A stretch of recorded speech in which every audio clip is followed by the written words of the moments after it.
Live mula sa TV5 Media Center Reliance. Kasama ang buong puwersa ng News 5. Ito ang 28th KBP Golden Dove Awards at 13th Makatao Awards Best TV Newscast. Frontline Pilipinas. Cheese for the win! Si Escudero biglang sumulpot sa Senado. Nagkamayan at yakapan at naipwestong acting Senate President si Gatchalian. Matapos magdeklara ng quorum ang 12 senador, leader ng mga komite, isa-isang pinalitan. Senator Erwin Tulfo, ginawang bagong chairman ng Blue Ribbon. Si Cayetano, nag-Facebook Live agad. Illegal daw ang nangyaring kudeta sa Senado. 12 pa rin po ngayon, ay pang-11 pa rin. I am still the legitimate, legal, moral Senate President of the Republic of the Philippines. Heto naman ang viral. Abusadong pulis, inireklamo ng senior citizen na driver na nakagitgitan niya sa kalsada. Pero ang pulis na yan, pumalag kahit sa hepe ng Napolcom. Huwag niyo po sana akong gawing instrumento dito para magpapugi kayo sa media. Hindi kami nagpapapogi dito. Magpapapugi kayo, sir. Sa pool sa CCTV, nagpakilalang bibili ng motor, mga hold-upper pala. Nataranta nang biglang may sumigaw ng...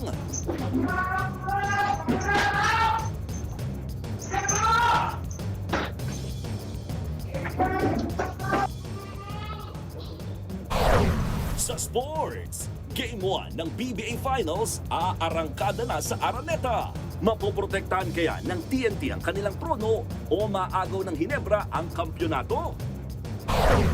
At eto na nga, set ng inaabangang kapatid serye na The Good Doctor ipinasilip sa News 5. Bidang si Inigo Pascual, binisita ni Mr. M.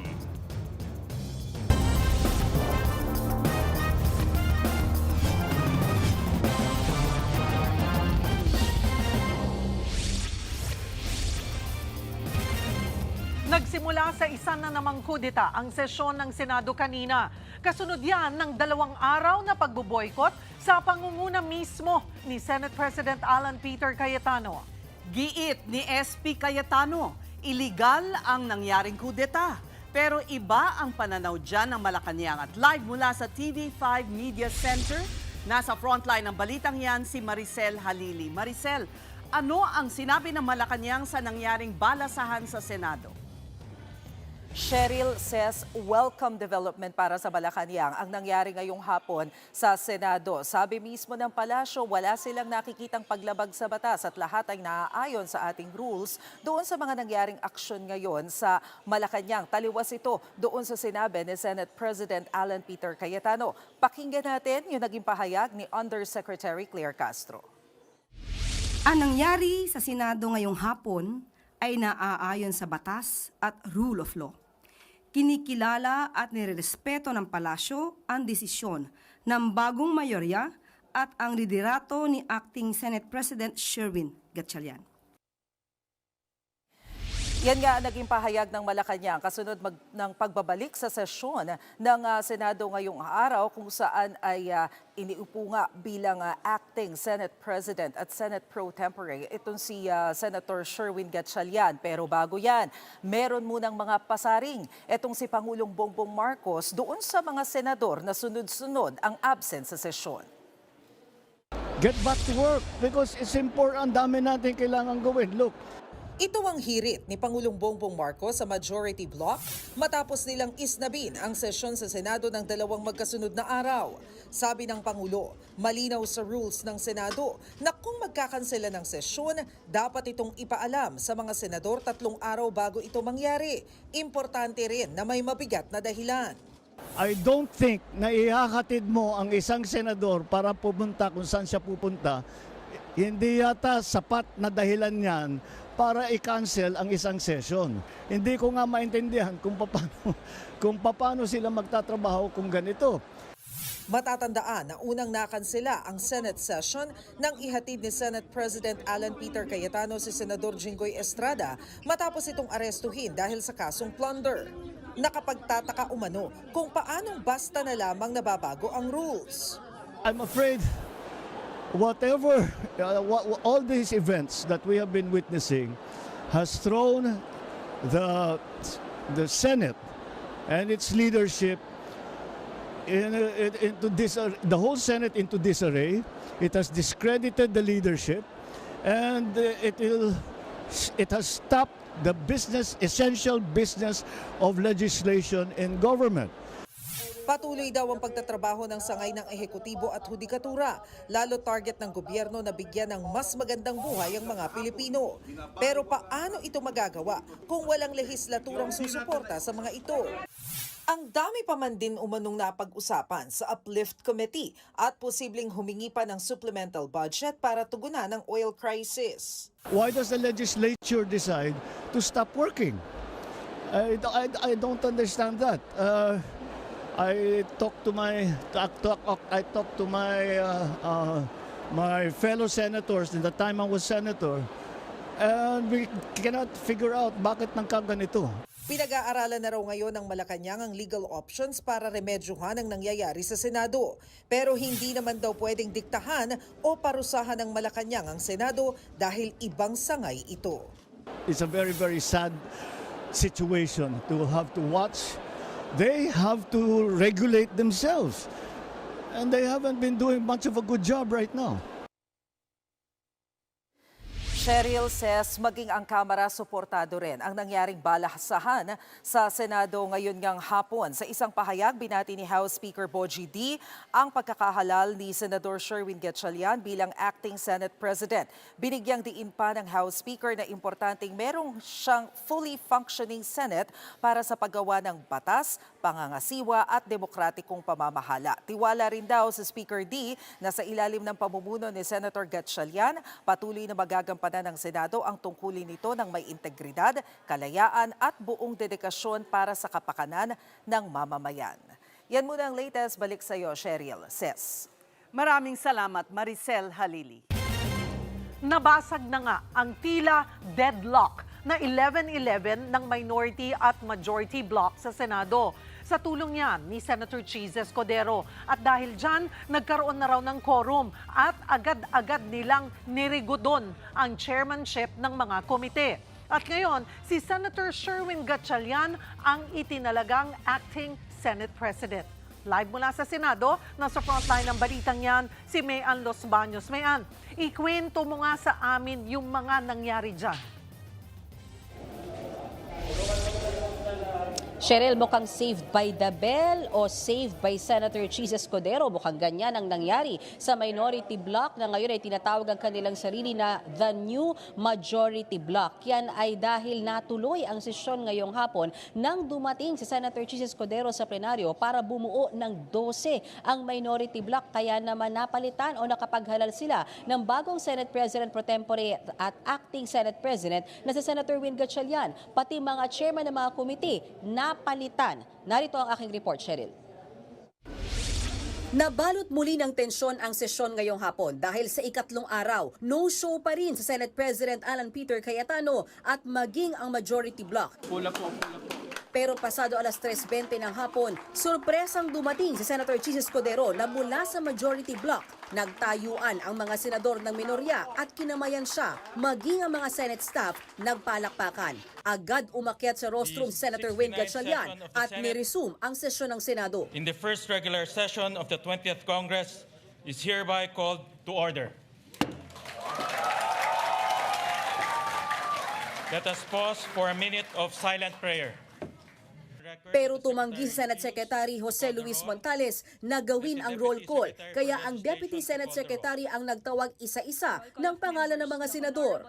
With 12 senators present, the chair declares a quorum. Saka tumayo si Senator Tito Soto at idineklarang bakante ang lahat ng elected position sa Senado. Inaprubahan niya ng mga senador na present sa sesyon. Agad namang hinalal si Gatchalian bilang Senate President pro tempore, habang si Senator Mig Zubiri ang chairman ng Committee on Rules. Walang humarang dyan. Sunod, nanumpa si Senator Gatchalian bilang Senate President pro tempore at si Soto bilang pinaka-senior member ng grupo ang nagpasumpa sa kanya. That I will well and faithfully discharge to the best of my ability the duties of my present position. So help me God. Thank you, sir. Thank you.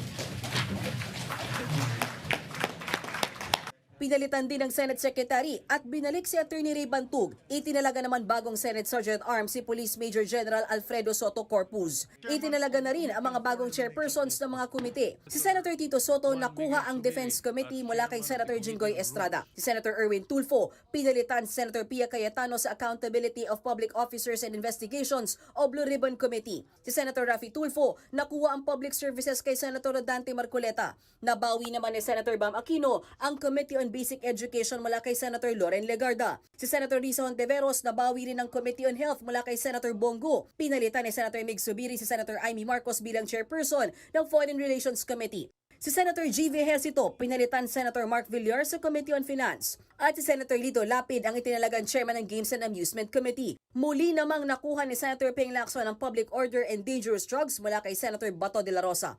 Itinalaga rin si Senator Ping Lacson bilang chairperson ng Committee on Accounts. Si Senator Erwin Tulfo sa Social Justice, Welfare and Rural Development. Muling nakuha ni Senator Kiko Pangilinan ang Committee on Agriculture, Food and Agrarian Reform. Na-retain din ni Senator Jesus Codero ang Committee on Urban Planning, Housing and Resettlement at si Senator Mig Zubiri ang Committee on Rules. Pero bago mag-adjourn ng sesyon, nagpaliwanag si Senator Gatchalian kaugnay sa kanilang naging aksyon. Kinailangan na raw mag-convene ng sesyon ngayong araw dahil unconstitutional na kung sakaling umabot sila sa 3 araw na walang sesyon na walang consent ng Kamara dahil sa patuloy na pag-a-absent ni Senate President Cayetano at ng mayorya. The Senate has been adjourned and unable to resume session for the past 2 days, placing us on the brink of constitutional violation had we not convened today. In the absence of a duly consulted postponement and the continued absence of the former Senate President pro tempore, and members of the majority, we are compelled to call the session to order. Pinaliwanag din ni Gatchalian na ang 12 na senador na bubuo ngayon ng new majority ay may legal na basihan. Binase ang 12 sa 22 senators at hindi sa 24. Paliwanag din ang itinalagang spokesperson ng new majority bloc na si Senator Erwin Tulfo dahil nagtatago si Senator Bato de la Rosa at nakakulong Senator Jinggoy Estrada. 22 lang silang senador kaya masasabing may quorum ang 12 na senador. 22 divided by 2 ay 11 plus 1, 12. Mayorya na raw silang maituturing. Gayunman, hindi sila makapaghalal ng bagong Senate President dahil base sa Senate rules, 13 pataas talaga na numero para makapag-elect ng leader ng Senado. Kaya nanatili raw na Senate President si Senator Alan Cayetano. Pero habang wala siya sa sesyon, si Senator Gatchalian bilang pro tempore ang magpe-preside at acting Senate President. Bakit po acting SP? Why not SP? Because it's 13. It's in the law. Kailangan mo 13. We don't have 13. So, but then we can elect the pro tempore, the acting Senate, but he's the presiding officer from now on. So, kay hindi pumasok Senator Cayetano, it will be Senator Win who will be presiding from now on. Sabi naman ni Senator Gatchalian, ang mahalaga, nagtatrabaho na ulit ang Senado. Pero bakit nga ba biglang lumipat sa grupo nila Soto si Senator Escudero? Sabi ni Senator Erwin, hindi na kumporme si Senator Cheese sa ginagawa ng mayorya na pag-a-absent sa sesyon. Sa isang pahayag, sinabi ni Escudero na hindi nakatanggap-tanggap ang Senate impasse kapag sumusobra na ang political division at napipigilan na ang kanilang mandato na magtrabaho, kailangan na raw magkaroon ng tapang para unahin ang institusyon kaysa sarili. Gate pa ni Escudero, hindi ito usaping pampolitika. Wala raw siyang sinasamahan o iniiwang grupo, pero hindi pwedeng manatili sa ganitong sitwasyon na naapektuhan ng kanilang kakayanan na gampanan ang kanilang tungkulin. Okay, Cheryl, with me right now is Senator Erwin Tulfo, ang bagong chairman ng Senate Blue Ribbon Committee at siyang itinalagang spokesperson ng new majority bloc. Sir, congratulations, is in order. Thank you, Mayan. Thank you. Okay. Sir, we know for a fact tomorrow dapat may Blue Ribbon Committee, may Blue Ribbon hearing tungkol sa flood control scandal under Senator Pia Cayetano and Senator Rodante Marcoleta. Paano yun? Kayo na yung Blue Ribbon Chairman? Kinancel na yon, Mayan, because ako na yung bagong Blue Ribbon ay tinalaga ng new majority, di ba? Kanina pa sinasabi, pinipilit nila na maghihiring pa sila. Paano maghihiring? Nakausap ko na po yung Blue Ribbon Secretariat, pinakancel ko na po yung hearing. Hindi po natin pinakancel dahil gusto natin i-cancel. Pinamove po natin from bukas po, Thursday, i-move po natin ng ilang araw to Monday. Kasi po, isa pa ho dyan, to inform all members. Sila nga po, wala pong invitation. Sila lang po ang maghihiring. We were invited as guests lamang. Ito ngayon, yung bagong Blue Ribbon, lahat po kami members na para wala na pong question. Lahat yan, sila Senator Pia, sila Senator Marcoleta, they can all attend. Even former Senate President, now Senator Cayetano, can attend also. Pagkatapos, lahat susundan lang po namin yung listahan na inimbitahan nila. Iimbitahan din ho namin. Anong problema doon? Wala po kaming tinatago. Iimbestigahan natin yung gusto nila mangyari. Mag-question po sila hanggang gusto nila. Walang problema, questionin po nila dahil member na po sila. Kaya lang po natin minove kasi to give time, bibigyan po natin ng notice lahat po ng members ng Senate ngayon, ng 28th Congress, to notice that they are now members of the Blue Ribbon Committee. And syempre, it will take time through communication. So they can attend your hearing, the new minority? Hindi lang attend. They can ask questions because they're also member of the new Blue Ribbon Committee. Linawin lang natin sa FB Live kayo ni Senator Alan Cayetano, meron daw mga efforts to block the truth. May ganun ba? Kaya nga sila ginawang member, paano to block the truth? Makapagtatanong po, Senator Cayetano, makapagtatanong po yung inyong mga kasamahan. Pati kayo po, kung gusto po ninyo mag-attend, I invite you, everybody po in full force. Sumama po kayong 10 sa Lunes, magtanong kayo hanggang gusto nyo po. Manawa kayo magtanong. Itanong nyo na lahat ng gusto nyo. Ngayon pa lang, ilista nyo rin mga katanungan nyo. I know Senator Marcoleta is gigil na gigil to ask questions. Then you can do that. Kaya nga po, lahat po kayo, iniimbitahan namin, lahat kayong miyembro ng minority, pwede na pong mag-attend, pwede dahil member po kayo. At dahil member kayo, makapagtatanong at makapagboto pa sila. What happens if ituloy nila yung hearing bukas ng Blue Ribbon? Paano yung mga guests papasukin niyo po ba? Binigyan na po notice, pinadalhan na po sila ng notice ngayon at kanina po paulit-ulit sinabi ko na po Lunes na. So yung kanilang bit-bit na invitation para papasukin po sila, may mga letters po sila. Sasabihin po ng ating osaan, ng ating security, cancel na po yan, bumalik na lang po kayo sa Monday kung hindi pa ninyo natatanggap yung bagong notice. Hindi pa papasukin, sir? Hindi po papasukin dahil cancel na po yung invitation dahil yung bagong invitation is for Monday. Okay, let's go to leadership. Si Senator Alan Cayetano, is he still the Senate President? Kasi acting Senate President lang si Senator Win. Can you clarify, sir? No, he's no longer the Senate President dahil dineclare na po all seats vacant, the Senator Soto, because of the quorum. Meron po kaming quorum na 12 members. At ang inelect po namin si Senator Sherwin Gatchalian as pro tempore. Hindi po kami makapag-elect ng Senate President. So vacant po siya ngayon dahil you really need 13. 12 lang ho kami. Pero we can elect the pro temp, majority floor leader, which we did, at saka lahat ng committee chairmanship pwede po dahil may quorum po kami. Before I turn you over to the studio, last on my part, sorpresa yung pagdating ni Senator Chis Escudero kanina. Pwede bang pakwento? Paano nangyari yun? Actually, kahapon pa po, magkaibigan po sila ni Senator Migs, sina Senator JV, Senator Raffy, magkababarkada pala po sila. They were convincing him. And we found out na hindi na po siya happy. Nung mag-boycott daw po, he's not happy. Pangalawang araw, kahapon nga po, he's not really happy. Na tinatanong na raw po siya ng mga friends niya, church niya, even family, Daddy, bakit hindi ka pumapasok? I mean, binabanatan na kayo ngayon. Wala raw siya maisagot. Siguro talagang, kaya nga kami nagpapasalamat din kay Senator Chis. Na suddenly talagang, sinunod niya yung tama, what is right. Kasi sabi nga niya, iba ka na kasi yung pinaglalaban nila. Number 2, nakakahiya, yung sentiment niya, pareho sa sentiment ng solid Block 11, ngayon sa solid Block 12 na pareho namin na we have to work. We're being paid to work as senators. Hindi yung being paid to protect someone. Hindi rin siya, disagreeable siya doon. Kaya pumayag siya. And then kanina, hindi pa sigurado. Hanggang sa, nung mag-caucus pa nga kami, hindi pa sigurado. Sabi ni Senator Mix, we still thinking, he's still thinking of his coming. Kaya nga, we're just sitting there.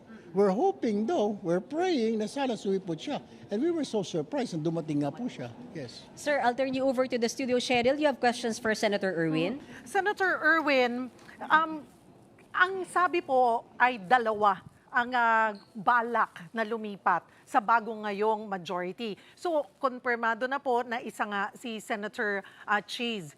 Mayroon pa nga po bang susunod kay Senator Cheese? Wala na po akong idea kung sino pa, pero may kinakausap po yung grupo namin na hikayatin na sana yung ipinaglalaban ng kabila very different. Yung pinaglalaban ng kabila more on para sa grupo nila, political party, mga personal interest. Yung grupo po namin is pinaglalaban po natin na magtrabaho tayo para sa mga kababayan po natin. So, I don't know. Actually, yung aming senior members po na majority ngayon is doing that. They're the ones who are working, talking to a few more of the minority. Ngayon, kung gusto nila lahat lumipat, why not? Diba? Because we need the numbers actually. Game changer nga pong maituturing itong si Senator Cheese Escudero. At ngayon po, masasabi po ba natin na makakapagtrabaho na smoothly ang Senado? Makakapag-perform na po kayo? Definitely, we have the numbers. 10 sila. May sumama sa amin na. Wala namang solid 11 kami dati, Miss Cheryl. Ngayon nadagdag dahil yung paniniwala namin, yung prinsipyo, kahalintulad din ng prinsipyo ni Cheese na yung ipinaglalaban, gusto niya po magtrabaho para sa taong bayan. So I don't know, may gagalaw po. Sa kanila siguro po may madadagdag pa dahil what I heard lamang sa usapan po dati kanina ng solid 11 bago dumating si Senator Cheese. Meron pang isa nagpapahayag but they did not mention kung sino yung parang nagdadalawang isip na rin na tama because of yung pressure from relatives, pressure from his church. So, nag-iisip-isip din po. Senator, sa Facebook Live ni Senator Cayetano ay sinabi niyang illegal ang inyong kudeta. Wala raw kayong quorum kanina dahil dapat daw 13 ang senators na present para magka-quorum. Lumabag daw po kayo sa batas. Your reaction to that? Medyo kulang po sa review si Senator Cayetano dahil po doon sa Avelino Cuenca decision po ng Supreme Court in 1949. 12 po is quorum. And then naulit din po ito, may president na po nung si Senate President Drilon, ang Senate President noong 2015, ay may quorum din po sila, nag-quorum po sila na 12 lang po sila. Kasi ng mga oras na yun, 17 po sila, na yung 12 po pumasok, kaya nagka-quorum po sila during that time. Yun pong pagiging acting Senate President ni Senator Sherwin ay kung sakali man po na talagang wala nang isa pang lumipat, paano po yun? Talagang ang Senado po ay magpa-function na acting Senate President lang. Okay lang po ba yun? Of course. Kasi po, we have the number. Di po, majority kami pag nagboto. Mas maganda nga ho yun. Parang wala nang sat-sat, wala nang tsetche-boretche, wala nang kukontra ho. Because alam naman ho, makikita naman ng mga tao na what we are doing, we're working for the people. Kailangan po natin magtrabaho na we really have to pass laws dahil marami na po nakabinbin at iniwan. For the past 3 weeks, wala po kaming ginawa, kundi pagdibatihan lang kung yung effective ba yung warrant of arrest ng ICC, pagdibatihan lang, kung nagkaroon ng putukan, yung mga pangsarili ba, yung panggrupo lang na interest. It's not the interest of the Filipinos. After what happened today, Senator Erwin, masasabi ba natin na humupa na ang krisis sa Senado or posible, nandun yung posibilidad na mas tumindi pa yung banggaan ng dalawang grupo? Actually, Cheryl, nababasa ko lang naman na lagi si Senator Cayetano, wala namang comment yung mga kasamahan po niya yung ibang miyembro po ng new minority ngayon. Siya lang po yung salita ng salita. Kaya nga po kahapon, sinabi namin mag-resign ka na lang para makapag-elect na po kami ng bagong Senate President. Kung gusto niya po mag-vlog na mag-vlog, kaya nga I'm telling him na baka po pwede mas gusto niya maging vlogger na lang para masisikat pa ho siya. Meron naman pong may magawa siya. Hindi po yung comment siya ng comment doon sa kanyang Facebook. Senador po siya, dapat po siya pumasok sa Senado.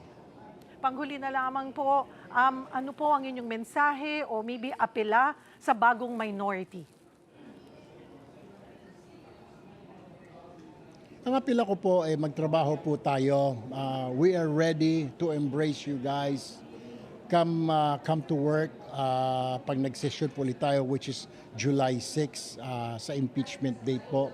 Punta po kayo dito. We're ready with open arms. We will accept you. As gusto nyo to remain as minority, that's fine. But just come back to work kasi ho, pinapasweldohan ho kayo. Lahat po tayo pinapasweldohan ng tao. Di po ba kayo, nakakahiya po eh. We are being paid every day. Kahit na pumasok tayo ka hindi, we get paid. Pare-pareho naman siguro sweldo natin at 10,000 pesos each. Pare-pareho tayo pinapasweldohan ng ating mga employers, which is the Filipino people. Pumasok po tayo, nakakahiya naman. Are we worth it? Are we worth 10,000 pesos a day? Tapos we just sit around? Kawawa naman po, pawis at dugo, galing po sa buwis nila, binibigay sa atin, tapos hindi tayo papasok. Nakakahiya naman po. Please come back to work, and we are ready. Let's work. Kung magmamatigas kayo, ay pwede ho kayong minority pa rin ho, okay ho yun. Magdiskurso tayo, maghapon, magdamag, kumontra kayo. Yun naman talaga ang Senate, di po ba?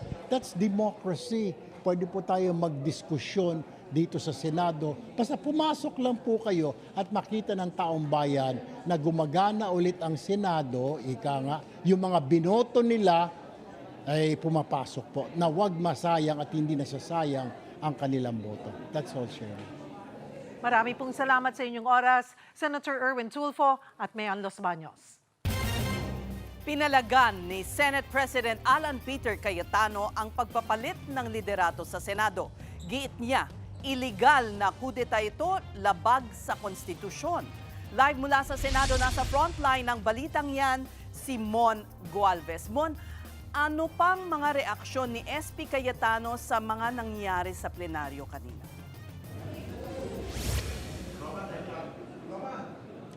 Alam mo, Ses, bagamat hindi naman daw talaga totally kinagulat, dismayado si Senator Alan Peter Cayetano sa biglang pagbabago ng liderato ng Senado kanina.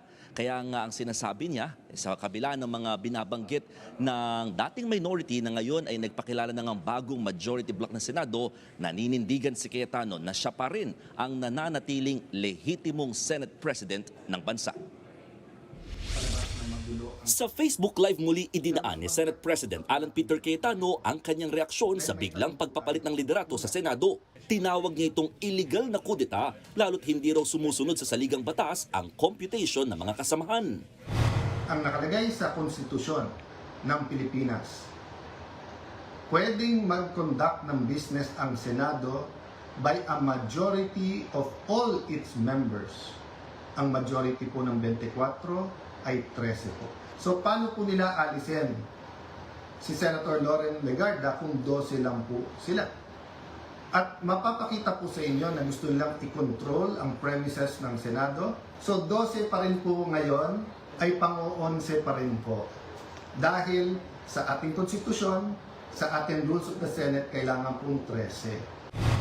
Paulit-ulit na nililinaw ni Cayetano, handa naman daw siyang bumaba sa pwesto basta't makabuo ng 13 ang dating minority na ngayon ay nagpakilala ng bagong majority block. Wala rin daw sapat na basehan para magtalaga ng acting Senate President. Hindi po tayo nagre-resign. Removal. Hindi po nila ako naalis. Death. Buhay pa naman po siguro ako. Hindi po AI to.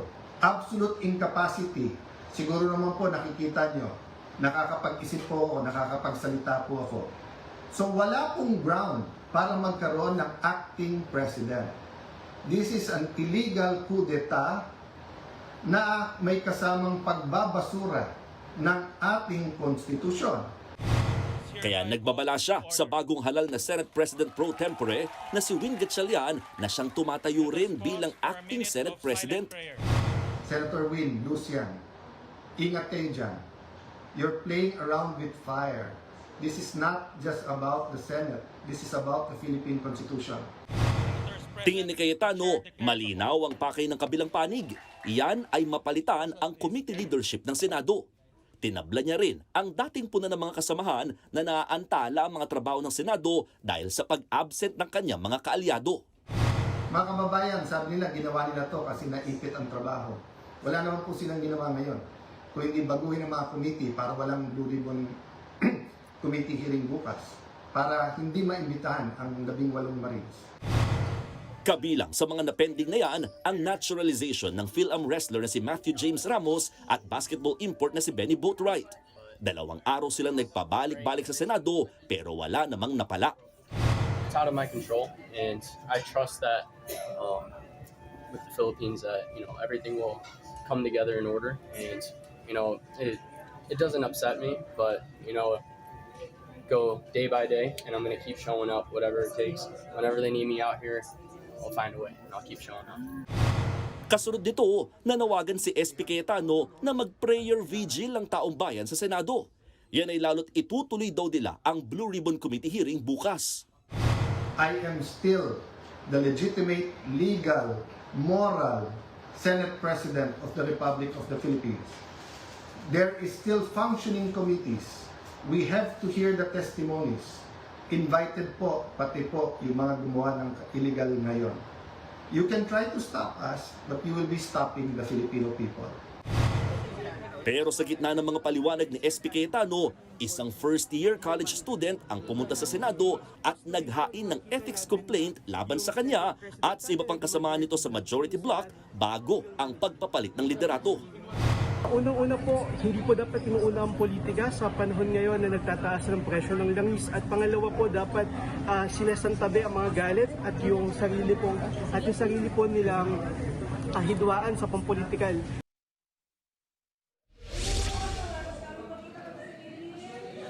Alam mo, Ses, bago mag-alas 6 ngayong gabi, nagkaroon ulit ng panibagong Facebook Live si Senator Alan Peter Cayetano kung saan sinabi niya rito na nakatakda siyang mag-issue ng memo sa Senate Secretariat at sa Senate Sergeant at Arms para panatilihing bukas ang Senado at ang session hall bukas kung saan doon gagawin daw yung Senate Blue Ribbon Committee hearing at magpapatuloy daw ito. Inanunsyo nga rin niya na pupunta raw siya dito sa Senado ng alas 10 ng umaga para nga talagang i-open itong naturang pagdinig bukas. Ang sinasabi nga rin niya na nanatiling legal na chairperson ng Blue Ribbon Committee si Senator Pia Cayetano at hindi raw si Senator Erwin Tulfo. Ang hindi lang niya binanggit dito sa naturang Facebook Live na latest kung meron ba silang mga legal na hakbang parang tutulan itong nangyaring pagbabago sa liderato nga ng Senado. Pero isa daw malinaw na siya pa rin ang nananatiling legitimate, legally and morally na Senate President daw ng Pilipinas.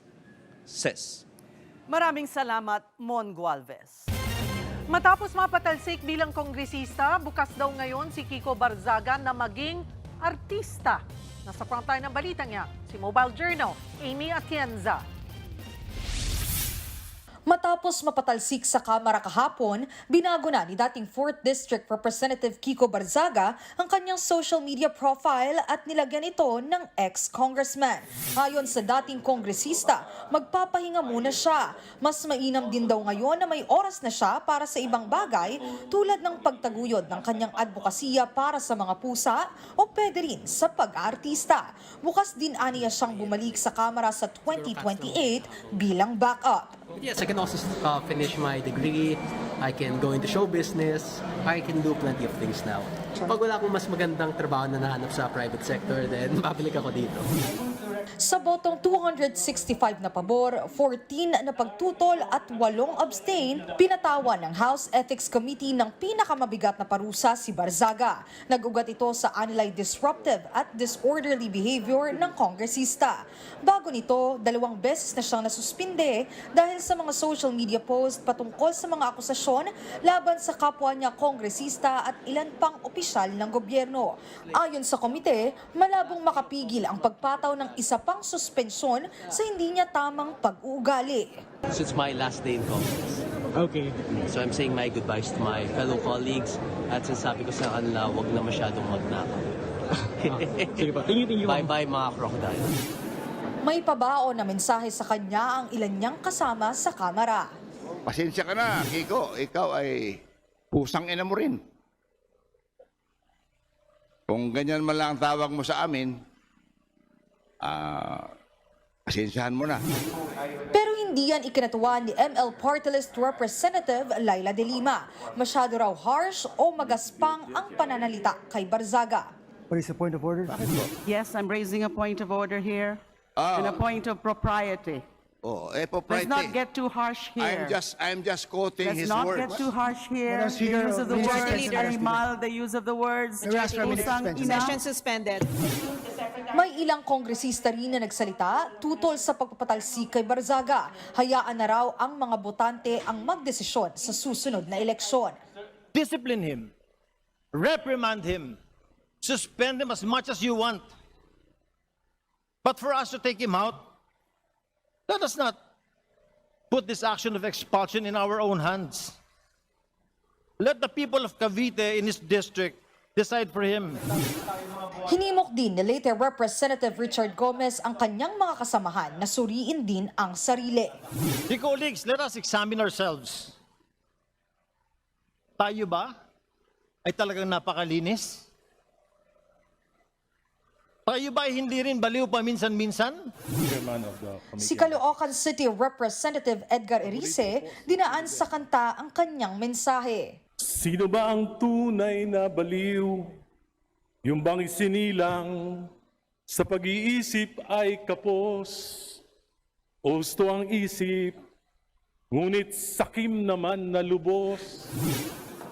Ayon kay Erice, sobra-sobra ang parusa kay Barzaga. Kinuwestiyon din niya kung ang pagpapatalsik kay Barzaga ay parusa nga ba sa kanyang pag-uugali o sa pagsasalita laban sa mayorya. The House has already imposed suspensions for the same conduct. An expulsion based on substantially identical acts are excessive and disproportionate. May sagot din dyan si Barzaga kahapon. Too much. Kung too much lang yung pag-expel sa akin, that's acceptable. Pero too much din ang pagnanakaw nila, and I think that's the bigger problem. Pinayuhan din daw siya ng kanyang mga kaalyado na questionin ang desisyon sa Korte Suprema. Pag-iisipan daw niya ito. I have no plans, but I've been recommended to question it to the Supreme Court. Will you? I have no plans yet. Wala ka pang desisyon, pero it's open. Well, I'm open to everything. Sa ngayon, ang malinaw, hindi na muna makikita at maririnig sa kamera ang self-proclaimed Congress Meow ng Dasmariñas, Cavite. Nagbabalita mula sa Frontline, Mobile Journal Amy Atienza, News 5. Si Kiko Barzaga raw ang pusa sa gitna ng mga tuta na nasa kamera.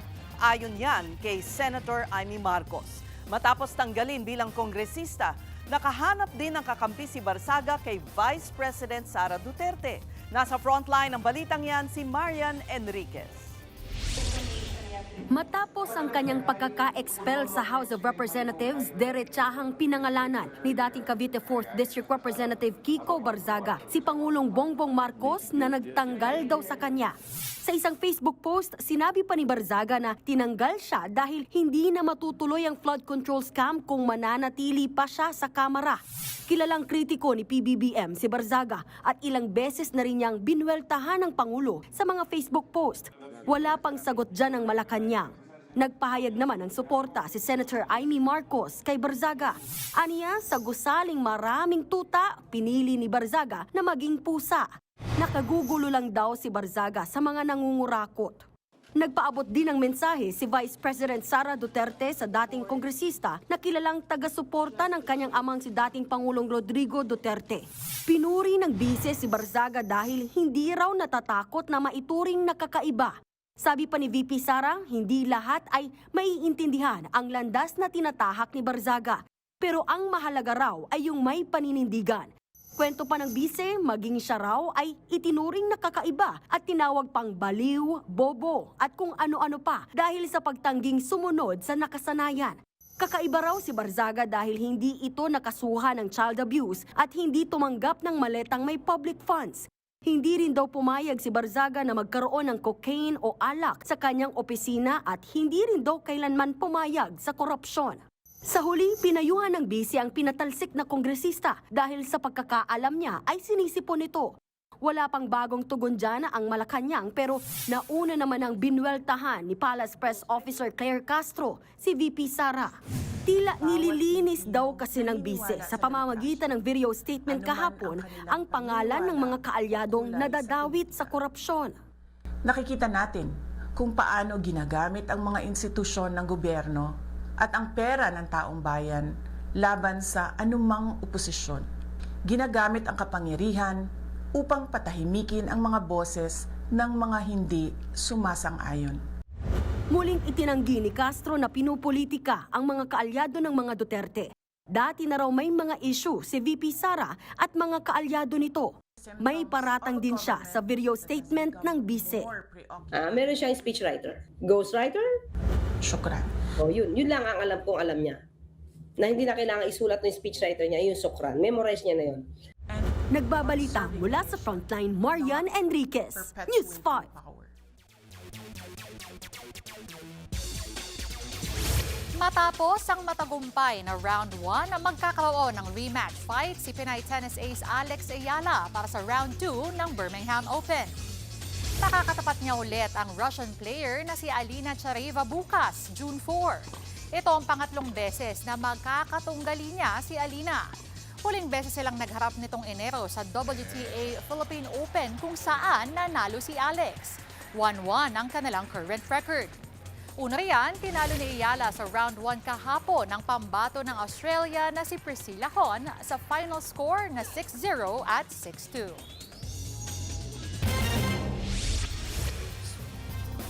Susunod, lalaking nagdala sa menor de edad sa hotel, arestado. Ang biktima bina-blackmail daw. Sanggol kabilang asa na-recover mula sa gumuhong gusali sa Pampanga. At assassin character ni Andrea Brillantes sa A Secret in Prague, umurong sa kanyang misyon? Abangan ang lahat ng yan sa pagbabalik ng Frontline Pilipinas.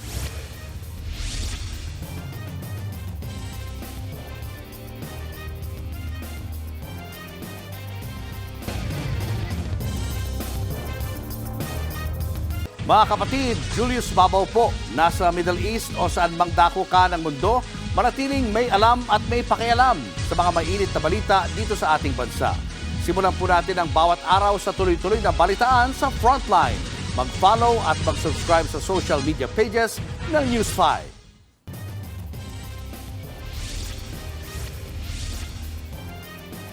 Nagkunwaring buyer ng motorsiklo pero mga hold-upper pala ang dalawang lalaki sa San Jose del Monte, Bulacan.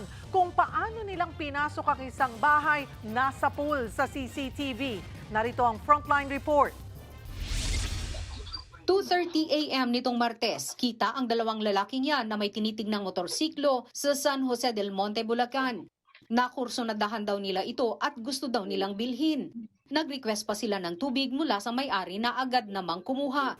Pero nang iabot ang baso sa dalawang lalaki, biglang dito na nagdeklara ng hold up. Kinuwelyohan ang may-ari ng motor at persahang pinasok ang bahay nito. Pagpasok sa bahay, pinadiretso niya ang biktima sa loob ng banyo sabay tadyak. Umakyat sa second floor ng bahay ang lalaki para hanapin ang iba pang kasama sa bahay. Habang ang kasama nitong nakaitim ang nagbantay sa pintuan ng banyo. Maya-maya, bumaba ang kasama ng biktima at pumasok din sa CR. Ang hindi alam ng mga kawatan, may tao pa sa isang kwarto na di nabuksan ng suspect. Dito na ito nagsisigaw para humingi ng tulong. Nataranta ang mga hold-upper at dali-dali silang sumibat. Kwento ng biktima na si Henry, nag-post siya sa Facebook nang binebenta niyang motor at nag-message daw ang isa sa mga suspect. Nagtiwala naman ito agad at ibinigay ang address at cellphone number niya. Yung 5 p.m. nag-contact na sila sa cellphone number ko. Sabi, sila na daw yung pupunta, wag na daw po ibenta sa iba. I-delete na daw po yung post. Sabi nila, pupunta sila ng alas 8. Pero yung lumipas na yung alas 8, hindi na sila nagme-message at wala na ring update. So akala ko bogus buyer lang. Natulog na po ako. Pero Pasado alas 2 ng madaling araw, nagising si Henry sa isang tawag sa nagpakilalang buyer at sinasabing nasa labas na sila ng kanyang bahay. Sabi nila sa call, sir, pasensya na-delay kami sa pagpunta na aksidente kasi at saka malakas yung ulan. Pagkababa ko, konting usap nang ingi sila ng tubig. Tapos pagbigay ko sa kanila ng tubig, bigla na lang ako tinutukan ng baril. Hindi natangay ang motor ng biktima pero nakuha ang cellphone ng kasama ni Henry, susi ng kanyang bahay at susi ng isa pang motor. Sinubukan din daw manghingi ng pera ng mga suspect gamit ang messenger ng isa sa mga biktima. Mabuti na lang at agad nila itong napalitan ng password. Ipinost din niya ang CCTV sa Facebook group at maraming nakakilala sa suspect. Ang isa sa kanila na biktima rin daw. Agad ding inireport ni Henry sa pulis ang insidente at tukoy na ang pagkakakilanlan ng mga suspect na napag-alamang sangkot din sa rentangay modus. Patuloy ang manhunt ng otoridad sa mga suspect. Nagbabalita mula sa Frontline, Margie Bentulan, News 5. 4 na beses na dinala sa isang hotel at hinalay ang 14 anyos na babae sa Cavite. Tinatakot daw ang dalagita na ipakalat ang masesela nilang video kung hindi siya sasama sa suspect. Nasa frontline ng balitang yan si Gary De Leon. Pinaluhod, pinusasan at pinadapa ng mga pulis ang lalaking ito sa isang hotel sa Bacoor, Cavite. Nangyari yan sa rescue operation ng Bacoor Police. Yan ay matapos magsumbong ang 14 anyos na estudyante na persahan siyang dinala ng lalaki sa hotel. Ang 33 years old na suspect nakilala niya lang daw sa social media. Pero ang mas nakakagimbal pa, 4 na beses na pala niya itong dinadala sa hotel sa pamamagitan niya ng pananakot sa biktima. Accordingly po, gusto pa rin siyang tagpuin ng suspect. At sabi ng bata ayaw na niya. Kaya lang hindi niya mapanindigan na iwasan na. Kasi nga po, tinatakot daw siya nung suspect na kapag hindi po siya nakipagkita ulit sa kanya, ikakalat daw po niya yung malalaswang video nila. Sa surveillance video na ito, sinundan ng mga pulis ang motorsiklo kung saan nakaangkas dito ang biktima papunta sa naturang hotel. Nagkakilala daw sila sa online, sa Facebook. So, nagkaroon sila ng chance na mag-meet personal and nabola siya nung suspect, nung 38 years old. So, na-entice, na hikayat siya na magpunta sila sa ganung lugar. Sinampahan ng suspect ng reklamong attempted rape at 4 counts ng statutory rape. Bukod sa kanya, damay rin ang 2 empleyado ng hotel matapos payagan ng lalaki na i-book ang estudyante ng 4 na beses. Sinubukan pang itago ng mga ito ang suspect. Maharap sila sa reklamong obstruction of justice. Ipinasara na rin ng Bacoor LGU ang hotel matapos itong hindi i-report ang nangyaring pang-aabuso sa dalagita. Nagbabalita mula sa Frontline, Gary De Leon, News 5. Mga kapatid, finals na ng PBA at ilang minuto na lang maglalaban na ang Barangay Ginebra at PNP Tropang 5G sa kanilang rise to golden supremacy. Live mula sa Smart Araneta Coliseum, nasa frontline ng balitang yan, si PBA courtside reporter Eileen Shi. Eileen, anong update dyan sa court?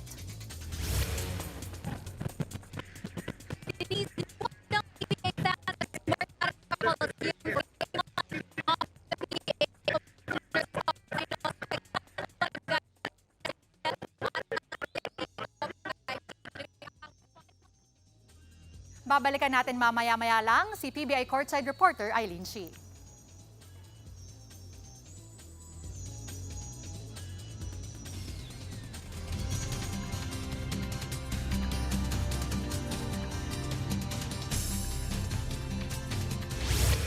Weather update tayo mga kapatid. Ayon nga sa Pag-asa, ngayong buwan ng Hunyo, meron tayong posibleng 1 hanggang 2 bagyong pumasok or mabuo sa loob ng ating Philippine Area of Responsibility. At sa ngayon nga, meron tayong binabantayang panibagong low pressure area sa labas ng ating Philippine Area of Responsibility. Ito po ay huling namata ng Pag-asa sa layong 675 kilometers west ng Iba, Zambales. Yan po ay nasa labas pa ng ating Area of Responsibility. Sa ngayon, mababa pa po ang tsansa niyan maging isang ganap na bagyo in the next 24 hours ayon sa Pag-asa. Pero ito po ay kumikilos Pahilagang, Silangan, patungo dito sa area sa may Taiwan. Maaari rin po yan pumasok sa loob ng ating area of responsibility at possible din po yan maging bagyo. If ever yan po ay maging bagyo, yan po ay tatawagin nating bagyong Esther. At maaaring yan na po yung maging unang bagyo natin ngayong Hunyo. Pero sa ngayon, wala pa tayong nakikitang direktang epekto nito sa anumang bahagi ng ating bansa. At sa ngayon din, hindi pa natin ito inaasahang tumama sa lupa or maglandfall. Pero ito pong ating binabantayang sama ng panahon ay nakasakay po dito sa ating southwest monsoon o sa ating habagat na siya pong nagpapaulan sa malaking bahagi ng ating bansa, particularly dito sa Luzon. Sa area po ng Mindanao, maaliwalas naman po yung ating panahon at medyo nakakaranas pa rin po tayo ng mainit na panahon at possible pa rin po yung ating mapanganib o dangerous levels ng heat index. Kaya mag-ingat pa rin po tayo dyan mga kapatid. At minsan, sa pagsapit po ng hapon hanggang gabi, possible din po yung ating mga pagulan o mga thunderstorms. Sa Visayas, ganun din po ang ating aasahang panahon, matinding init at alinsangan pa rin po, lalong-lalo na sa central at eastern portion ng Visayas, including Cebu at Tacloban, na kung saan isolated lamang o mga localized na pagulan na thunderstorms ang ating posibleng maranasan. Bumaba na rin po yung ating tsansa ng pagulan sa western Visayas, pero dito po sa Palawan, mas mataas pa rin po yung ating tsansa ng pagulan dahil sumasabit pa rin po dyan yung epekto ng ating habagat o southwest monsoon. Dito naman sa Luzon, yung ating concentration ng mas matataas na tsansa ng pagulan at mga paminsang-minsang pagulan dulot ng habagat ay nandito po sa areas ng Zambales, Bataan, Pampanga, Tarlac, kasama na po dyan ang Pangasinan. Again, mag-ingat po tayo kapag nakakaranas tayo ng mga posibleng malalakas na pagulan na possible po magpabaha at magdulot din ng landslides, lalong-lalo na sa mabubundok na lugar. Posible naman yung ating mga kalat-kalat na pagulan at maula pa rin po ang ating panahon sa malaking bahagi ng Calabarzon, including Metro Manila, ang natitirang bahagi ng Central Luzon, maging dito po sa mga kamundukan ng Cordillera, Cagayan Valley, maging dito po sa Ilocos Region. Dahil na rin po yan sa epekto ng habagat o southwest monsoon. At magpapatuloy pa rin po ang epekto ng habagat sa mga susunod pang mga araw. Kaya doble ingat pa rin po tayo mga kapatid. Dito nga sa Metro Manila, medyo mababa pa naman ang ating tsansa ng pag-ulan bukas ng umaga. At bagamat sumisili po yung ating araw, maula po ang ating panahon sa maghapon at sa magdamag at mas matataas po yung ating tsansa ng pag-ulan. Lalong-lalo na po pagsapit ng tanghali hanggang gabi. Kaya doble ingat pa rin po tayo mga kapatid dahil kapag meron tayong mga thunderstorms, nagpapabaha po yan, especially sa mga low-lying areas at maaari din pong magdulot ng matinding traffic, lalong-lalo na sa uwian. At yan muna ang latest sa ating lagi ng panahon. Muli ito po ang weather frontliner, Alvin Pura, na lagi may panahon para sa iyo. Sinampahan sa Ombudsman ng reklamong obstruction of justice sina Senators Alan Peter Cayetano at Robin Padilla. Ayon sa Koalisyong Tindig Pilipinas, tumulong umano sila na makatakas si Senator Bato de la Rosa. Nasa frontline ng balitang yan, si Camille Samonte. Halos 3 linggo mula nang sumibat sa Senado si Senator Bato de la Rosa. Nagtungo ngayong araw sa Office of the Ombudsman ang Koalisyong Tindig Pilipinas para maghain ng reklamong obstruction of justice laban kina Senate President Alan Peter Cayetano, Senator Robin Padilla at sa suspendidong Senate Sergeant at Arms sa si Mau Ablasca. Kaugnayan ng umano'y pagtulong nila para makatakas sa Senado si de la Rosa at hindi maisilbi ang warrant of arrest ng ICC. Ayon kay Tindig Pilipinas Convener Kiko Aquino D, maituturing na obstruction of justice ang ginawa ni SP Cayetano nang ilagay niya si Bato sa protective custody ng Senado. Tila naging instrumento rin daw ang nangyaring barilan sa pangunguna ni Ablasca para makaalis si Bato. Gayon din ang paggamit ng sasakyan ni Padilla para makalabas ng Senado si Senator Bato. Lahat ng ginawa nila upang mapigilan yung pag-aresto kay Senator Bato ay ginawa nila, ay nagawa lang nila dahil sa office na ino-occupy po nila. Continuation lang po ito sa maraming boses mula sa taong bayan, mula sa civil society na nababahala, nalulungkot, nalilito, nagagalit dahil sa nagiging kalagayan ng ating Senado ngayon. Samantala, pinuna rin ni D ang nangyaring pag-boycott sa sesyon sa Senado ni SP Cayetano at ng kanyang mga kasamahan. Suportado raw ng Tindig Pilipinas ang panawagang mag-resign si Cayetano bilang Senate President. We've never before seen yung isang Senado na talagang ganitong kagulo, ka-unpredictable, at saka talagang nawawala yung kumpiyansa ng taong bayan dito. Kaya mahalagang hakbang po yung pag-file ng obstruction of justice para magkaroon ng consequences yung mga ginawa ng ating mga senador at saka para magkaroon ng pananagutan para sa mga issue na ito. Kasabay niya, nagbigay rin ang Tindig ng kopya ng kanilang reklamo sa ICC para malaman nila ang ginawa ng mga senador. Sa ngayon, wala pang pahayag sina Cayetano, Padilla at Ablasca. Nagbabalita mula sa Frontline, Camille Samonte, News 5. Mula sa PNP General Hospital, inilipat na si dating DPWH Secretary Manuel Bonoan sa isang pribadong ospital. Yan ay matapos niyang mga ilangan ng agarang medikal na atensyon dahil sa elevated heart enzyme. Yan ang senyales na ang puso ay nakararanas ng matinding stress o pinsala. Sa kabila nito, nilinaw ng PNP na hindi pa aprobado ang motion ng kampo ni Bonoan para sa hospital arrest. Isa si Bonoan sa mga kinasuhan ng pandarambong at katiwalian kaugnay ng flood control scandal. Tiniyak naman ni Interior Secretary John Vic Remulla na walang special privilege na ibibigay sa dating kalihim. Showbiz, eto na nga! Mga kapatid, eto na nga ang mga umaarangkadang showbiz balita ngayong Miyerkules. In her full-blown assassin era na nga, si Andrea Brillantes aka Kiara sa A Secret in Prague. Pero sa pambihirang pagkakataon, umurong si Kiara sa kaniyang misyon. Bigla kasing dumating si Sophie na anak ng target niyang si Norberto Ruiz. Si Sofia rin ay girl best friend ni Angelito, ang only brother ng sweetheart ni Kiara na si Mikoy. Dahil po dyan, sermon malala ang inabot ni Kiara. Ang tanong ngayon, itutuloy pa rin kaya niya ang kanyang misyon? Sa my best friend Emma naman, lalong lumalalim ang pangungulila ni Mateo aka JM de Guzman sa kanyang mag-ina. Habang si Sister Rebecca, unti-unti nang binabalikan ang kanyang bangungot.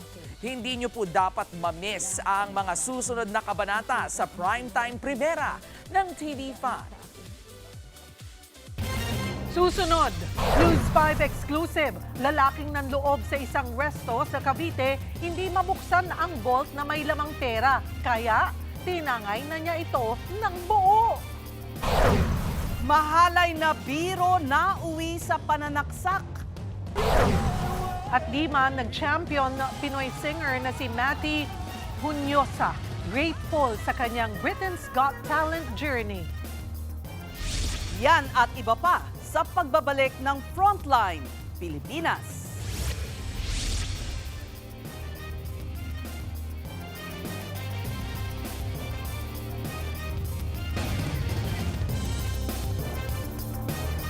Mga kapatid, Julius Babaw po. Nasa Middle East o sa amang dako ka ng mundo, manatiling may alam at may pakialam sa mga may init na balita dito sa ating bansa. Simulan po natin ang bawat araw sa tuloy-tuloy na balitaan sa Frontline. Mag-follow at mag-subscribe sa social media pages ng News 5. Umakyat na sa 25 ang bilang ng mga na-recover na bangkay sa gumuhong gusali sa Pampanga. Kabilang diyan ang isang batang lalaki at isang sanggol. Nasa frontline ng balitang yan si JC Cosico. Ika-11 araw na ng search, rescue and retrieval operation sa gumuhong gusali sa Angeles City, Pampanga. Kaninang umaga, may 3 na-recover na bangkay at meron din ngayong hapon. 11 sa higit 20 nakuhang bangkay ang inaalam pa ang pagkakakilanlan. Hindi na kasi sila makilala dahil naaagnas na. Kahapon, kabilang sa 7 na-recover ay isang batang lalaki at isang sanggol.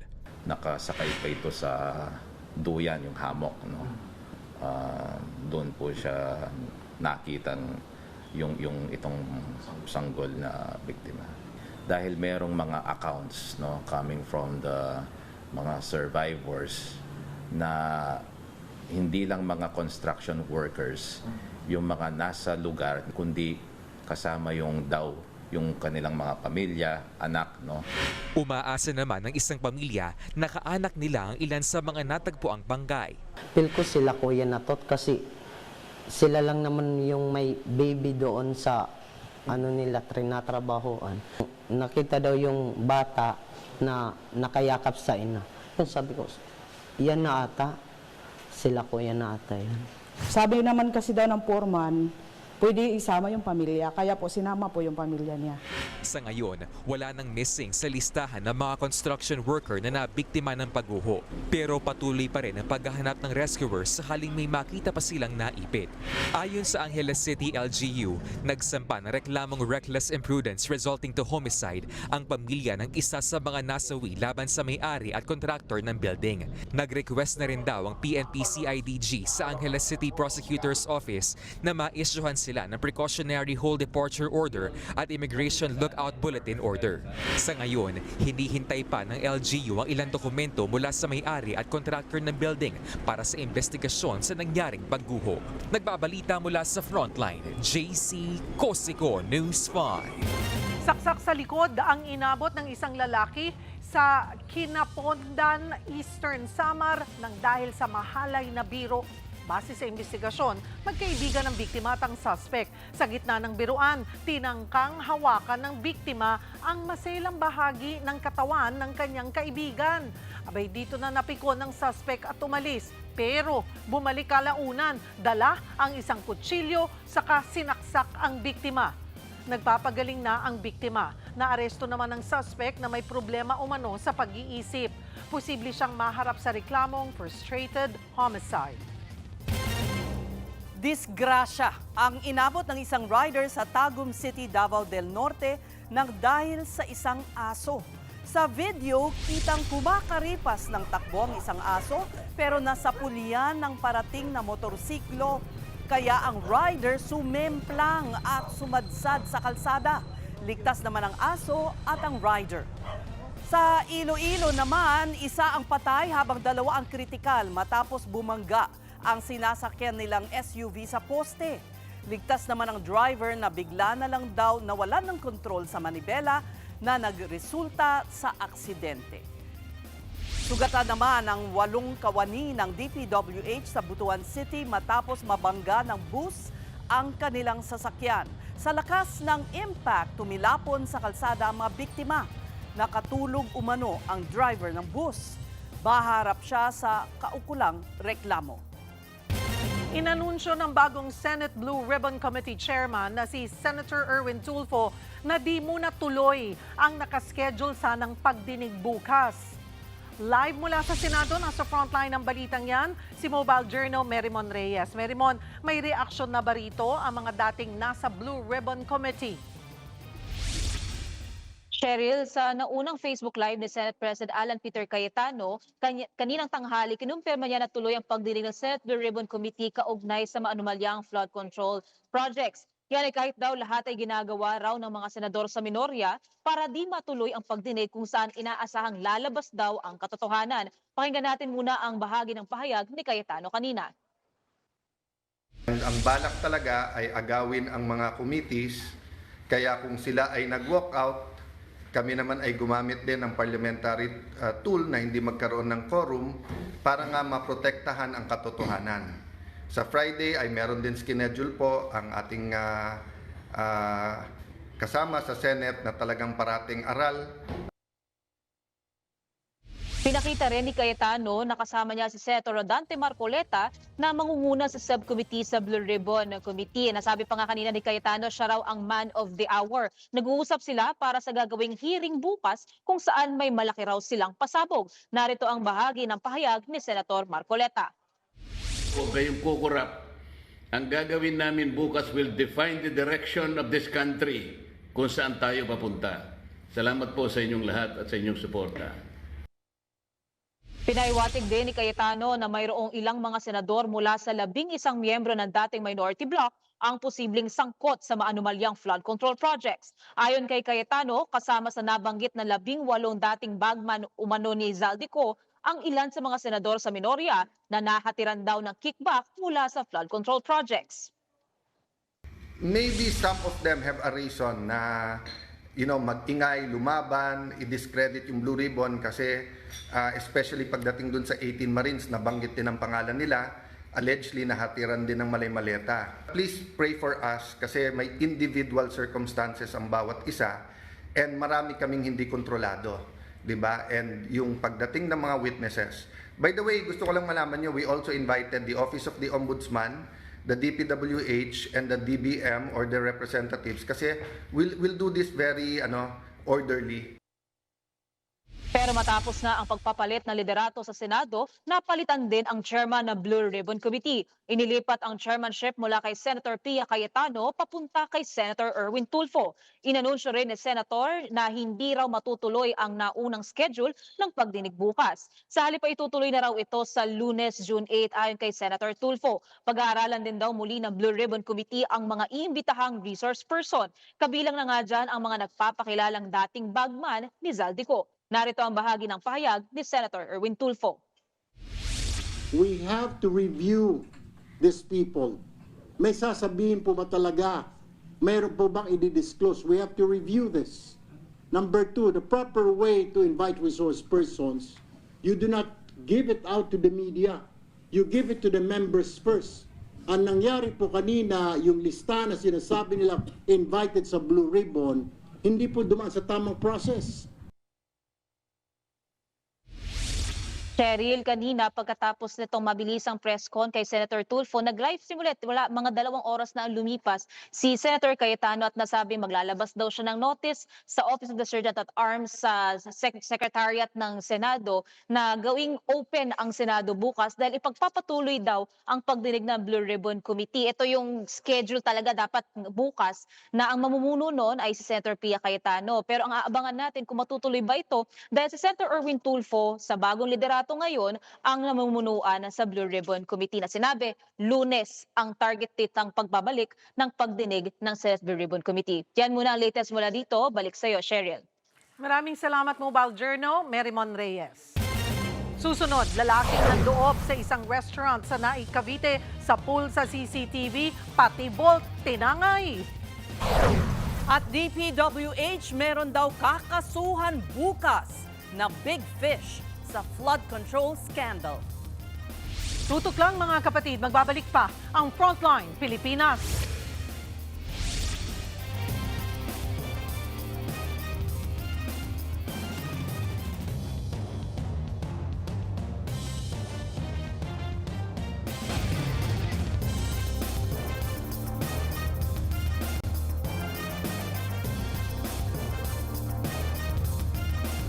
Mga kapatid, Cheryl Cosim po. Nasa Estados Unidos, Canada o saan mang dako ka ng mundo, manatiling may alam at may pakialam sa mga mainit na balita dito sa ating bansa. Simulan natin ang bawat araw sa tuloy-tuloy na balitaan sa Frontline. Mag-follow at mag-subscribe sa social media pages ng News 5.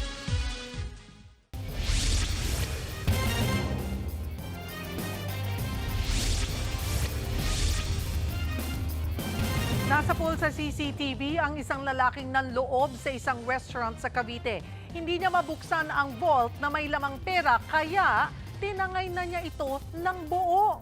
Nasa frontline ng balitang yan si Dave Abuel, exclusive. Sa pool sa CCTV ang pag-akyat ng lalaking yan sa bakod ng isang restaurant sa Naik, Cavite nitong Biyernes. Maya-maya nakunan na ang lalaki sa dining area. Pagdating niya sa kusina, ginalaw niya ang CCTV camera hanggang sa masira ang recording. Pero sa isa pang kuha ng CCTV sa kitchen area, ibinaba ng lalaki ang saklob niya sa ulo. Makalipas ng ilang minuto, makikita na siya habang pilit na binubuksan ng isang vault. Umupo na ang kawatan sa sahig habang hirap na hirap siyang sirain ito. Dahil bigong mabuksan, kumuha na lang ng lalagyan ng lalaki at binitbit ang mismong vault. Base sa investigasyon, 61,000 pesos nakita ng restaurant ang laman nito. Nakita at nakausap pa raw ng gwardya ng kainan ang 32 anyos na sospek. Tinanong niya kung anong ginagawa ng sospek doon. At yun nga po, sinabi ng sospek na nangangalakal. Nung pagka-report po ng witness natin sa owner is agad namang bumalik yung owner para i-review yung CCTV. At doon niya nga po nalaman na ang suspect is dati po palang naggawa ng electrical wirings nila sa restaurant. Agad na natunton at naaresto ang suspect. Nabawi naman ng vault pero halos 4,000 piso na lang ang natirang cash. Tumanggi nang magsalita sa aming kamera ang suspect na hawak na ng Naik Municipal Police Station. mahaharap siya sa kasong robbery. Nagbabalita mula sa Frontline, Dave Abuel, News 5. Halos 40 volleyball players ang umaasang makapasok sa Professional League sa 2026 PVL Rookie Draft. Kabilang sa kanila ang ilang standout sa UAAP. Live mula sa Quezon City, nasa frontline ng balitang yan, si Mobile Journal Denise Valdesancho. Denise, anong update dyan?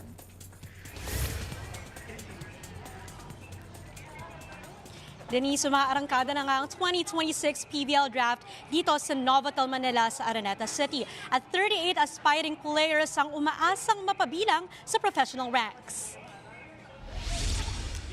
Nangunguna sa draft class ngayong taon sina National University standout at two-time UAAP best setter Camila Lamina, kasama ang University of Santo Tomas star at two-time UAAP best libero Bernadette Pepito. Sentro rin ng atensyon ng Adamson standout na si Barbie Hamili at UA player na si Kai Cepada matapos magpakitang gilas sa athletic tests. Si Hamili ang nanguna sa ilang categories sa draft combine, kabilang ang 10-meter sprint at pro agility test, habang si Cepada naman ay nagtala ng mataas na ranking sa sprint, jump at agility events. Pagdating naman sa draft order, hawak ng Galleries Tower ang first overall pick matapos manalo sa draft lottery. Susundan sila ng Capital One, Choco Mucho at Zeus Coffee, habang kukumpleto sa first round ng next led Akari, Farm Fresh, PLDT at Creamline.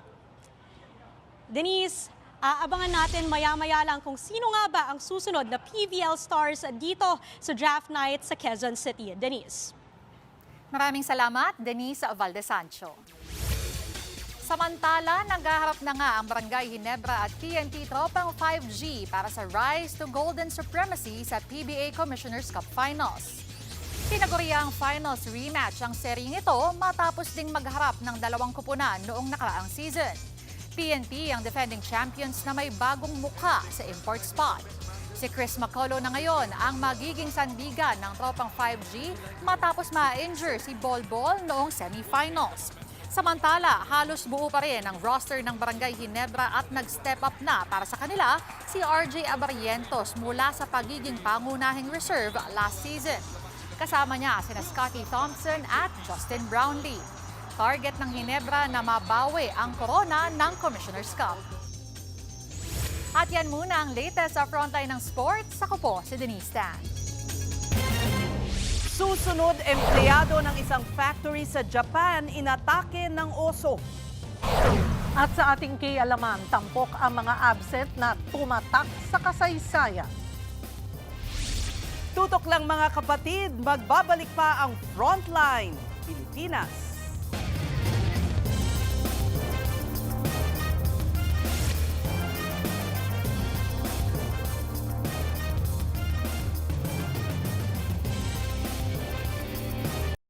Mga kapatid, Cheryl Cosim po.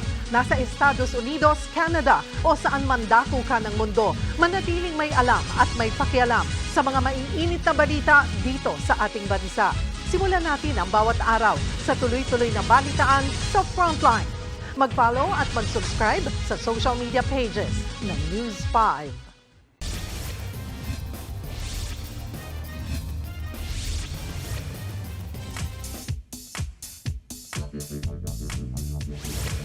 Mga kapatid, attendance check.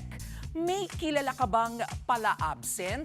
Alam nyo ba na sa kasaysayan may mga pagliban na nagdulot ng gulo, kontrobersya at minsan nga pagbabago sa buong mundo?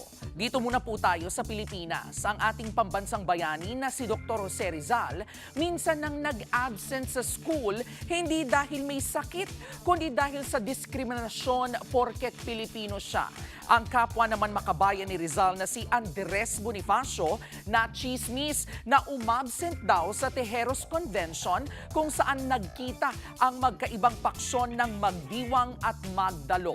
Absent daw si Bonifacio kaya nung nag-eleksyon si Emilio Aguinaldo ang nanalo. Pero fact check po tayo, hindi si Bonifacio kundi si Aguinaldo ang totoong absent sa convention.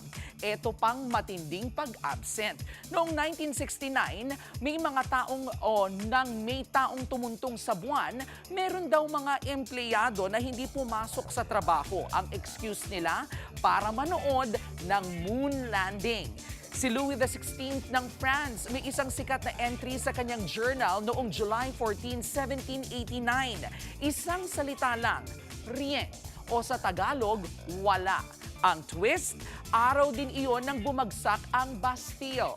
Ito ang pangyayaring nagpasiklab sa French Revolution. Kaya may mga nag-akala na wala o absent ang hari nung nangyari yan. Pero ayon po sa mga historiador, hindi pala iyon personal diary kundi logbook ng pangangaso. Kaya ang wala ay hindi tungkol sa revolusyon kundi malamang sa huli niya. Noong 1974 naman, si US President Richard Nixon ay halos hindi na nakikita sa publiko. Palaging absent, lalo na nung lumalim ang eskandalong kinasangkutan niya. Hanggang sa nag-resign na siya at si Nixon ang nag-iisang presidente ng Estados Unidos na nagbitiw sa pwesto. Mga kapatid, sa panahon na importante ang mga pag-uusapan, mas kapansin-pansin yung mga uma-absent. Ang attendance, hindi lang yan sa papel. Minsan, isa po itong simpleng pagsagot sa tanong na, nung kailangan ka ng lahat, nasaan ka? Yan po ang ating K-alaman. K? Okay. Susunod, pulis na sa pilitang inaresto ang nakagitgitan niyang senior citizen, Sinabon ng Napolcom. At oso ng atake sa Japan. Yan at iba pa sa pagbabalik ng Frontline Pilipinas.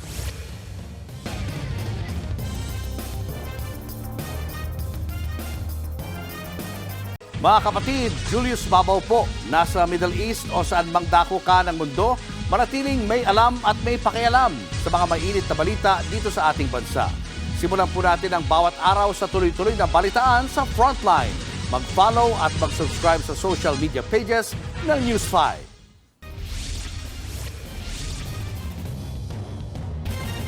Sinabon ng hepe ng Napolcom ang pulis na sa pilitang inaresto ang nakagitgitan niyang senior citizen sa Taguig.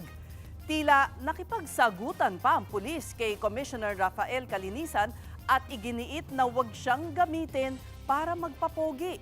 Nasa frontline ng balitang yan si Gary De Leon. Viral ngayon ang video na ito na nangyari sa Barangay Lower Bikutan, Taguig. Makikitang hinihila ng isang pulis ang driver ng puting utility van. Tumagal ang panghihila niya sa driver na senior citizen ng 1 minuto. Ano, nakamotor? Uy, senior na yan. Sir! Senior na yan. Sir! Arestado ko, arestado. Nang maibaba ng sasakyan ng driver, agad pinilipit ng pulis ang kamay ng driver para posasan. Pinaupo ito sa bangketa at iniwan muna ng pulis para kumuha ng posas. Kayo? Wala kayong nagawa? Wala nagawa. Tayo po lang. Paano wala nagawa? Dapat natin gawin babang... Sir, tingin tubig! Tubig! Tubig! Makikitang malalim na ang paghinga na nakatatanda. Maya-maya pa, bumalik ang pulis at pilit na pinusasan ng driver. Wala ka pang warrant of arrest! Wala kang warrant of arrest! Matapos mapusasan, agad hinila ang driver bago binitbit patungong presinto. Kwento naman ng 78 anyos na driver ng barangay na si Santiago Garcia.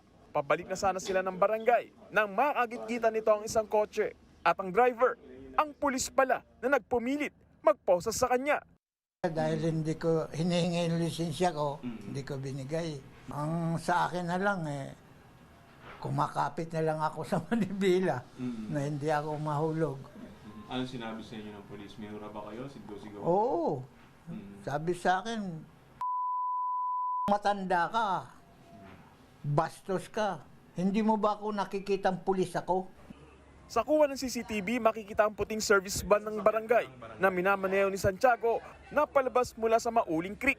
Habang makikita rin ang kotseng may kabilisan ng takbo na binabagtas ang ML Quezon Avenue. Nakapasok na ang van pero imbis na huminto, hindi nagbigay ang kotse dahilan para bagya itong mabangga ng van. Bumaba ang driver ng kotse na naka-uniforme pa ng pulis. Nagkaroon sila ng konfrontasyon na nauwi sa pagtatalo. Nagawa para magbiro ni Santiago sa pulis kung saan sumakay siya ng sasakyan at tila inabante ang sasakyan. Pero yan ay parang makadaanan na sa likod ng mga motorista. Ang kaso, ang tingin ng pulis, tatakas siya. Kaya muli siya kinompronta at dito na siya pinababa ng sasakyan. Dito na nangyari ang viral video.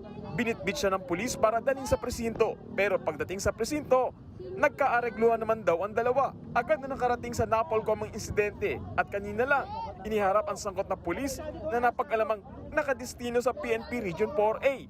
Depensa ng pulis. Pwede ko po ba sir na mabigyan ako ng due process prior po yung incident na yon, tinangka po niya akong sagasaan. Deliberately po. Meron po akong video dito. And for information lang po ng lahat, base po sa investigation ko, meron po siyang 8 incident. The same po. Ito po yung mga police report. Kung pwede niyo pong 8 po ito na same. Frustrated homicide, attempted homicide. 8 po itong insidente. Ipapakita ko po sa media.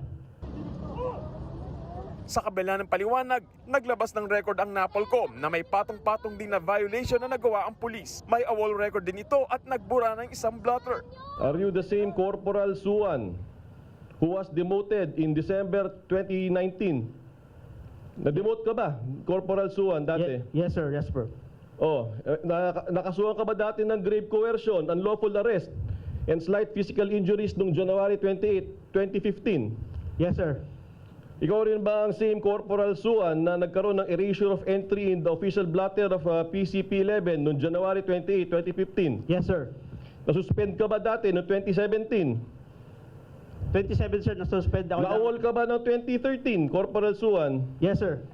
Kaya sabon ang inabot ni Corporal Simeon kay kalinisan dahil hindi rin pala binasahan ng Miranda rights ang inarestong senior citizen. Hindi ka ba nahihiya? I'm directing our legal service, Director Mai, to file criminal case against Corporal Suan for violation of RA 7438 for failure to inform arrested persons of their rights. Dapat binasa mo yung Miranda rights niya. Sa kabila niyan, hindi nagpaawat sa pagsagot ang pulis. Wala pong katotohanan yun sir. Wag po tayo magpapogi sa media sir. Yun lang po masasabi ko rito. Okay. Sana naman po sir ganito, mabigyan niyo ako ng chance. Mali-mali po yung sinasabi niyo sir. Hanggang ngayon wala pong binabayad sa akin kahit 5. Wala pala eh. So be it. Huwag niyo po sana akong gawing instrumento dito para magpapogi kayo sa media. Hindi kami nagpapapogi dito.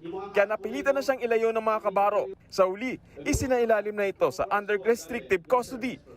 Iniimbestigahan na siya ngayon para sa posibleng kasong ipapataw sa kanya. Nagbabalita mula sa frontline, Gary De Leon, News 5. Kakasuhan na bukas ang ilang personalidad na sangkot sa flood control scandal sa Bulacan.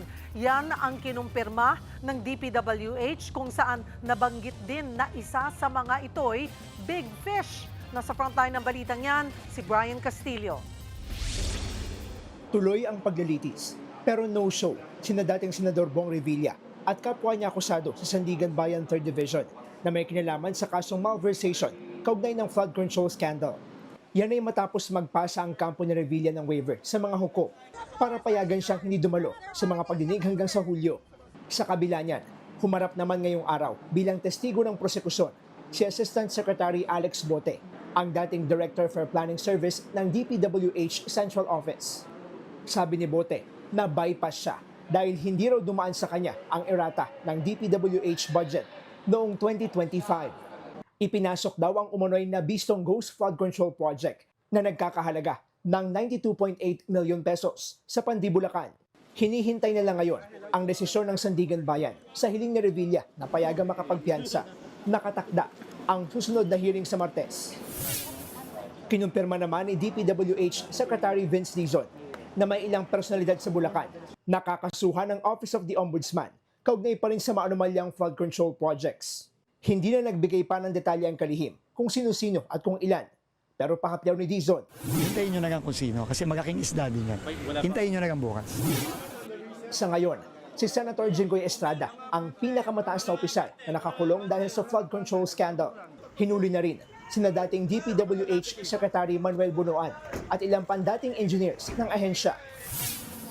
Kaninang umaga, kasama si Dizon at Quezon City LGU, ininspeksyon nila ang Matalahib Creek Pumping Station matapos ang pagsasaayos sa nakatenggang proyekto at pagtanggal sa ilang steel sheet piles na nilagay roon. Naobserbahan na raw ang mabilis na paghupa ng baha sa mga lugar sa paligid ng creek, lalo na tuwing may malakas na buhos ng ulan. Nagpunta nga yung ICI dito, di ba? Nyo? Kasi Diskaya project ito eh. Kailangan nating maglabas ng tubig mula Matalahib patapon dito sa San Juan River. At the same time, kailangan din ng flood gate. Kasi kapag naman yung San Juan River tumaas at mas mataas na sa Matalahib Creek, kailangan magsasara tayo. Nagbabalita mula sa frontline. Brian Castillo, News 5.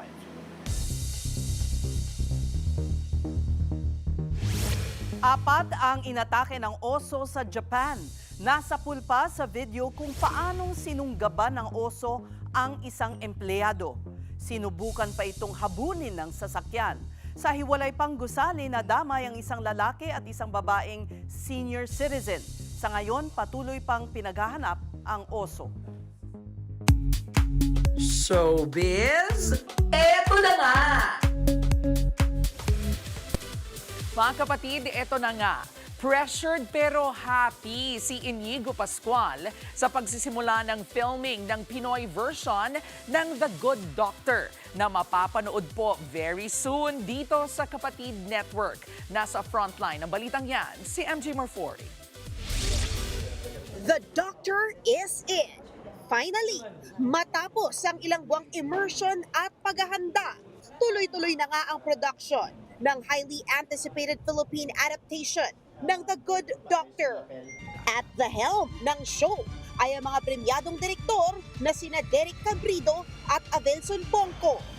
Present pati si Starworks head Johnny Manahan o Mr. M na in full support sa bida na si Inigo Pascual. I love Mr. M. He's my grandfather. You know, syempre, nakita ko yung pag-alaga niya sa tatay ko. And even to now, di ba, napasa na sa, I mean, not napasa, pero na-stretch out pa yung kamay niya and his care towards me.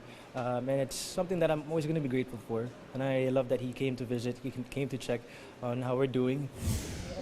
In character na nga si Inigo as Doc Dong na siyang bida sa highly anticipated Kapatid show.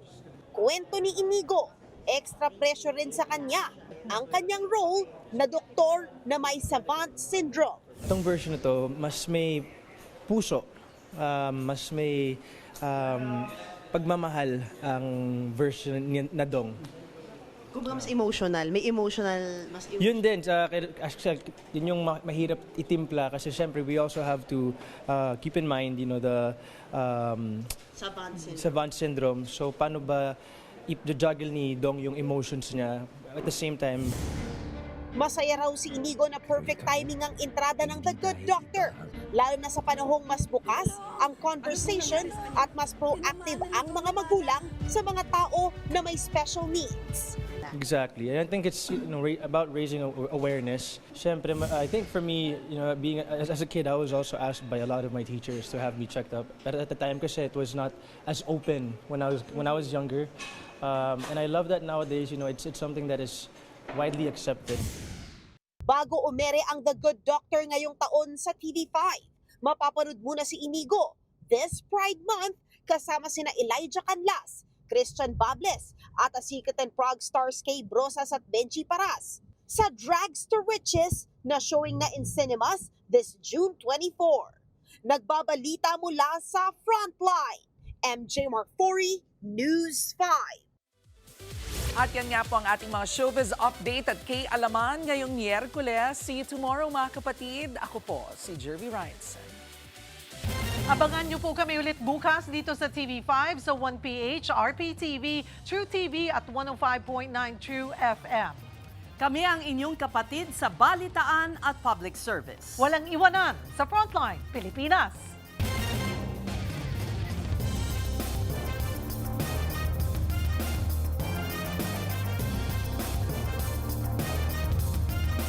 Mga kapatid, Cheryl Cosim po. Nasa Estados Unidos, Canada o saan mang dako ka ng mundo, manatiling may alam at may pakialam sa mga mainit na balita dito sa ating bansa. Simulan natin ang bawat araw sa tuloy-tuloy na balitaan sa Frontline. Mag-follow at mag-subscribe sa social media pages ng News 5.